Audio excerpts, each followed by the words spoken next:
Olá, meus queridos, tudo bem? Aqui, professor Jussival Souza, nós vamos trabalhar agora com vocês na disciplina de filosofia, uma temática interessante chamada de felicidade. Aí, logo no capítulo, de abertura, nesse slide de abertura, eu coloquei uma imagem para vocês analisarem, para vocês pensarem e refletirem. Essa imagem traduz aí momentos de felicidade de um casal com o seu filho na beira da praia. Observe toda a paisagem e analisem direitinho. Isso aí traduz a felicidade? Para você, isso aí seria um momento de felicidade? Ou seria a felicidade num todo? Bem, diante disso, é necessário a gente agora mergulhar com bastante tranquilidade nessa temática chamada de felicidade, que é o primeiro capítulo do livro de vocês, que nós iremos trabalhar agora aqui em filosofia. Vamos mergulhar juntos, literalmente, nessa temática, tá bom? Vamos lá então.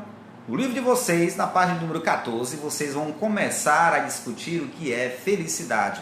E para iniciar, na parte de introdução, é importante você analisar que filosofar é pensar diferente sobre as coisas.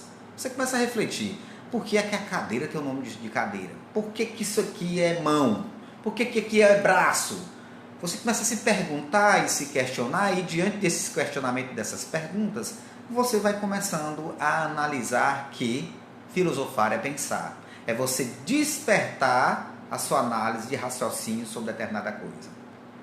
Mas aí, nós iremos adiante analisar uma história de um médico e o índio, que está na página número 15 do livro de vocês, que diz assim: conta-se a seguinte experiência vivida anos atrás por um grande médico paulista, filho de um imigrante italiano, enquanto trabalhava entre os índios chavantes lá no Mato Grosso.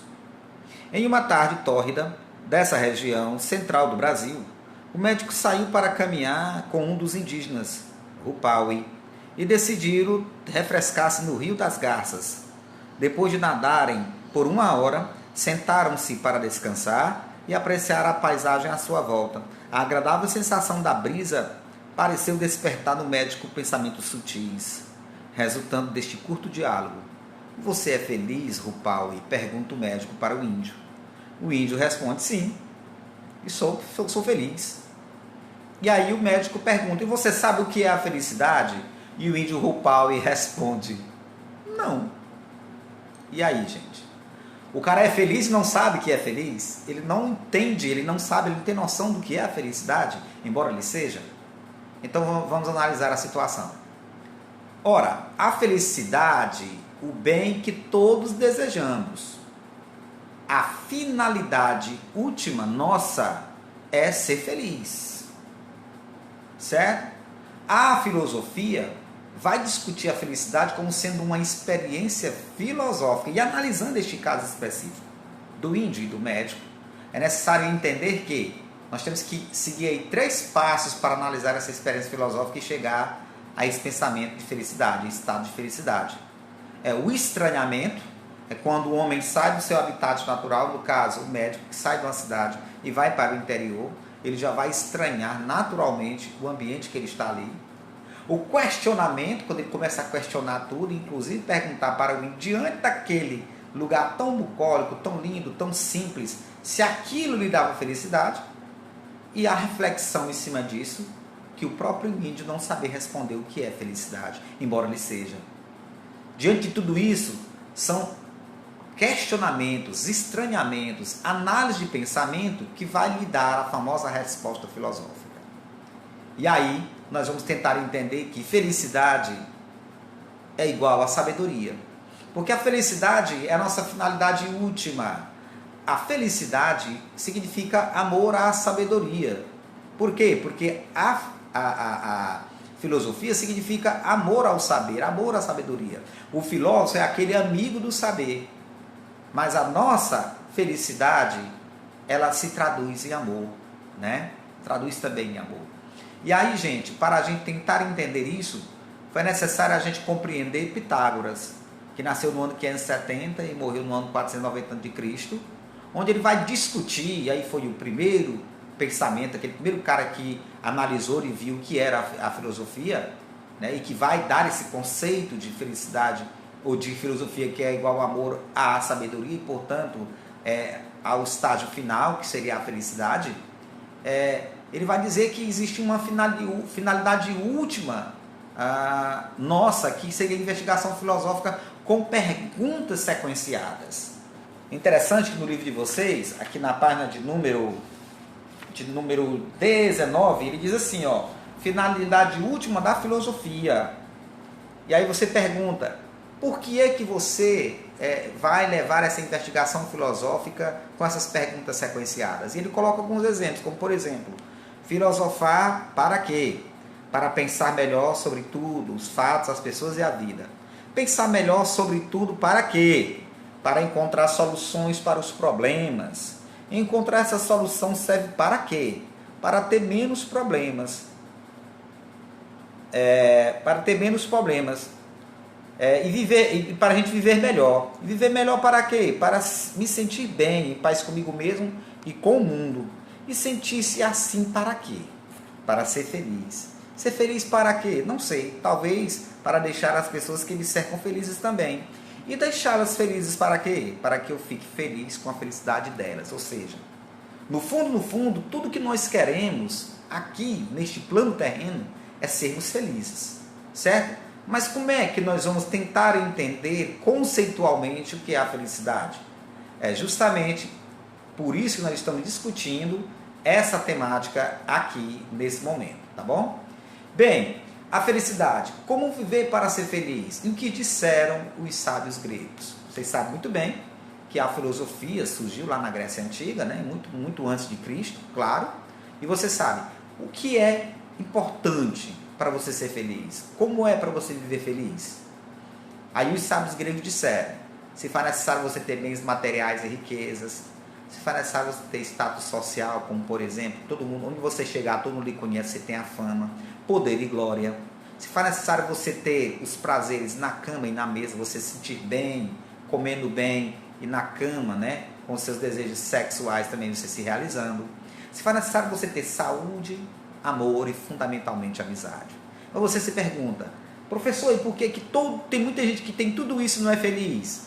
Eis o grande problema. Às vezes, você só pode ser feliz tendo amor e verdadeiros amigos. Às vezes você se sente feliz só porque você está com saúde. Às vezes você tem tudo isso aqui e não é feliz. Observe, por exemplo, lá na Suíça, que é um dos países mais ricos do mundo, é o maior índice de suicídio que tem entre os jovens. Por quê? Porque o jovem tem tudo, não tem mais nada que conquistar, nem ambicionar, não sentem nenhum objetivo na sua vida e muitos deles entram em depressão e acabam se suicidando. Também é um dos países onde tem o maior número de pessoas que são usuários de drogas. A fuga buscando algo irreal que eles acham que é a felicidade, não é. Bem, os gregos antigos vai discutir uma série de análises sobre a felicidade. Para Platão, que foi o primeiro que analisou a questão da felicidade, ele vai dizer que a felicidade está associada ao conhecimento e à bondade. Veja só, na Grécia Antiga existia a eudaimonia. Ele dizia que a felicidade era conseguida pelos deuses, o bem ou o poder. Ora, os deuses, e você sabe que a Grécia era uma sociedade politeísta, eles acreditavam em vários deuses, ele dizia que os deuses lhe dariam o poder e o bem. Se você não fizesse aquilo que os deuses desejassem, eles também te colocariam o mal, né?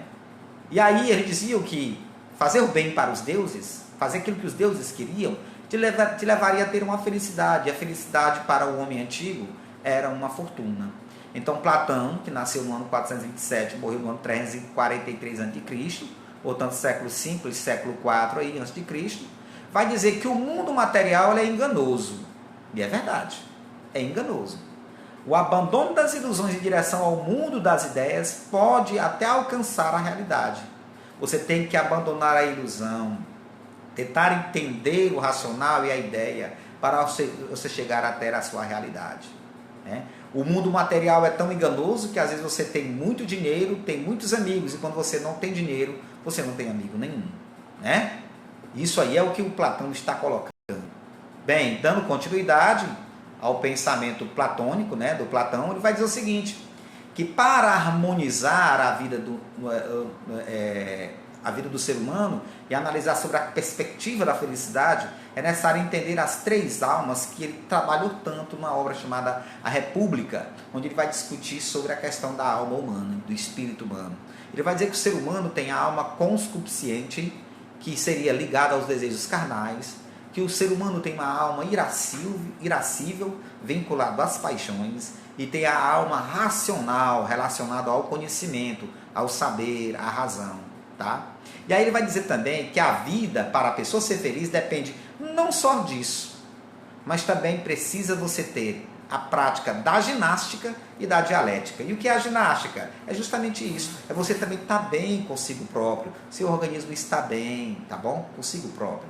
E a dialética, que é um conjunto de saberes. É necessário você também saber para poder você ser feliz, tá? E o conhecimento vai te levar à bondade. E a bondade vai te levar à felicidade. Olha que coisa linda que ele está colocando aí.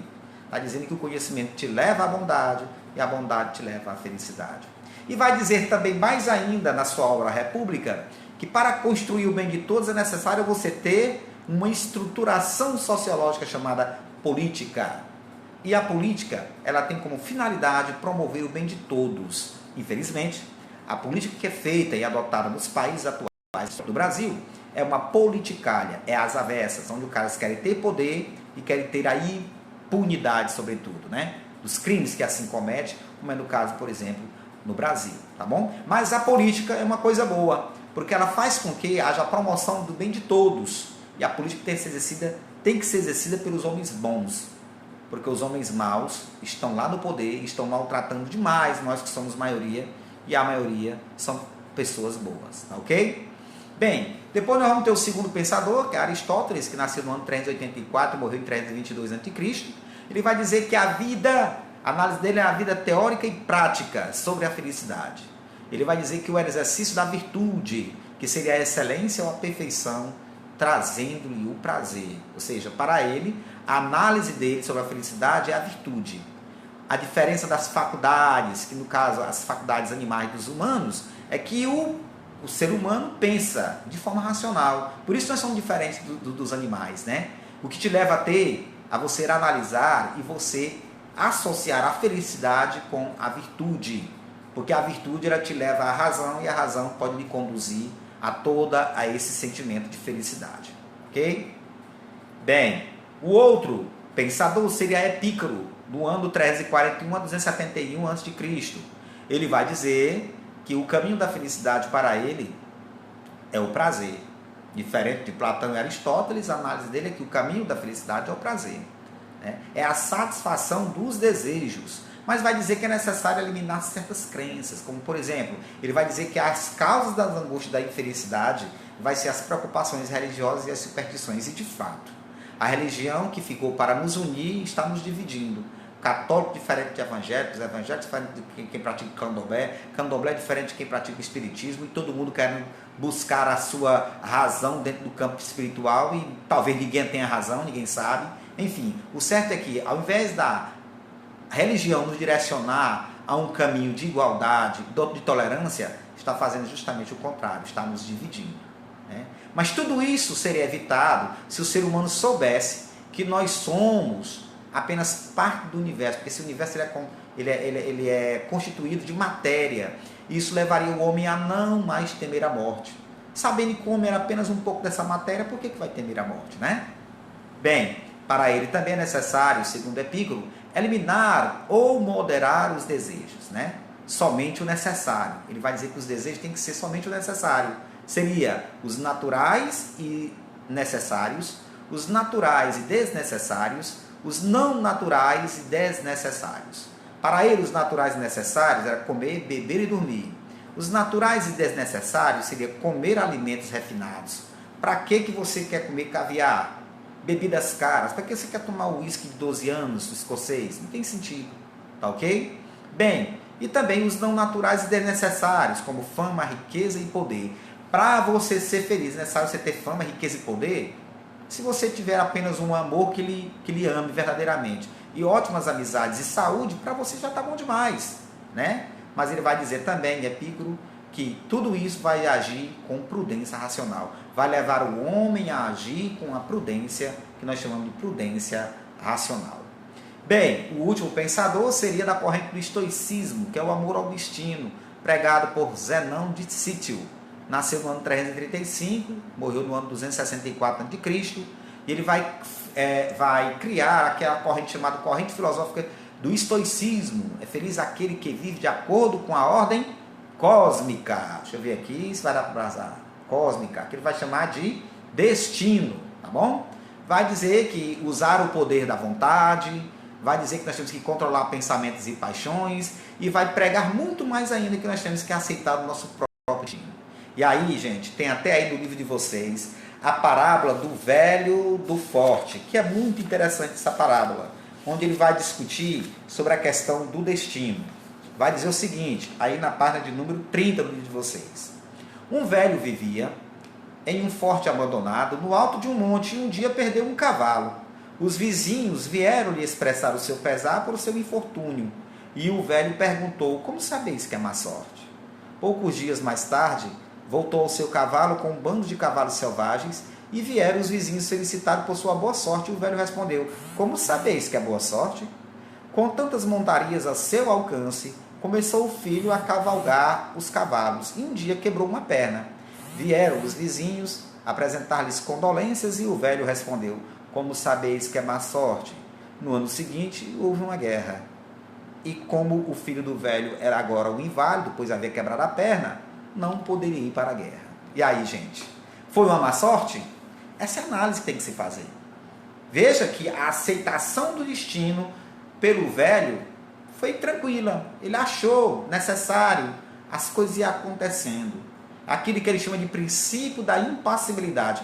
Deixa as coisas acontecerem, que o que é de ser, será. Tá bom? Bem, cabe agora eu perguntar a você, e você vai refletir. Como anda a sua felicidade? Sob a seguinte perspectiva, a perspectiva da igualdade e da liberdade, a perspectiva da liberdade e da igualdade, a perspectiva do componente físico, do componente psicológico, como vai sua cabeça, do componente econômico, como vai suas finanças, e do componente social, como vai suas relações com a sociedade, com a sua família, com todos ao seu redor. Né? Então, diante disso, você começa a parar para analisar e refletir. Eu sou feliz? Como anda essa minha felicidade? E é isso que eu gostaria que vocês refletissem. E para encerrar nossa aula, eu gostaria de encerrar com essa seguinte frase. Esperem um pouco menos e amem um pouco mais. Ok? É isso aí, gente. Um abraço. Muito obrigado aí, né, por vocês estarem atenciosos aí nessa aula. E no próximo capítulo, nós iremos estudar uma outra temática interessantíssima na filosofia, que seria a dúvida. Um abraço, gente, e até a próxima!